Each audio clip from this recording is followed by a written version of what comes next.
Welcome back. Well, cockroaches, spiders, and scorpions. Yes, the warm weather is now back, and so as we know, so are those pests. And 13 Action News anchor Ross DiMattei joins us live after talking with an expert who has some advice to keep those creepy crawlies out of your house. Ross.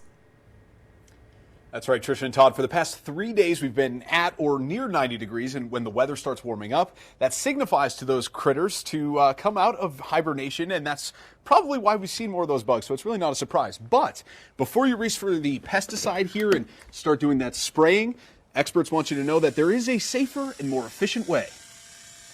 Once that temperature starts getting above 75 degrees, insects will start coming out. First, the flies. Then come the cockroaches and arachnids after that. Spiders and scorpions they're kind of coming out because all these other insects are out and that's their food source. Over the past few weeks, pest control expert Mike Hawley has taken a lot more calls about all the above. Just looking, if you see sunlight from your doors, insects are coming in.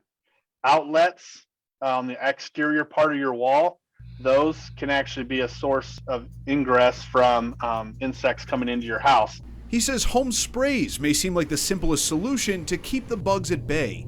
But here in the desert Southwest, they don't work as well as you might think. Certain products, when you spray them on concrete, stucco, and on the ground, they just get broken down by the alkalinity and the pH difference in those surfaces. And so the products really don't last more than like 10, 15 days. He says professional pest crews use a similar but more effective spray because it comes with microcapsulation technology. They have additive ingredients in them that help the product stand up on the surface, helps the product not break down by heat or sunlight, the UV rays, and it helps it protect it from being broken down by the pH so we can get a longer life out of it. So instead of having to come to your house and spray every month, we can spray every 2 months. Hawley says spiders and scorpions aren't as easy because they can walk right over those treatments unaffected.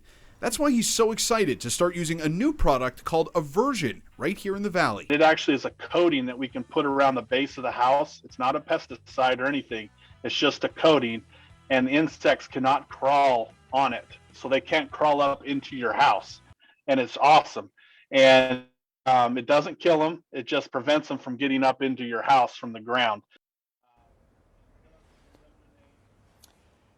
Now, I will say that you can probably deal with some of those smaller bugs on your own, but when it comes to scorpions and spiders, you probably want to reach out to the pest control experts if you think you have a problem with those. And we'll post some helpful contact information for you on our website at ktnv.com.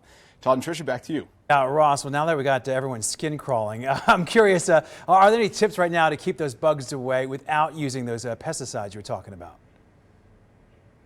Absolutely. There are some more natural solutions that you have. So one would be like a door brush. There's basically something you can install underneath your door. That's a lot of times where those pests are coming from, and that keeps them out. Also, these sticky traps are very effective at trapping those smaller bugs, especially if you stick them right near your garage door. And just the last thing I would recommend, something called diatomaceous earth. I had just heard from our pest control expert today that this really helps. It's basically this fine powder that is all organic, and you basically just spread a light layer around the perimeter of your house, and that is very effective at keeping out those small critters, including the cockroaches, away from your house. We'll post, again, more information on our website at ktnv.com. Todd and Tricia?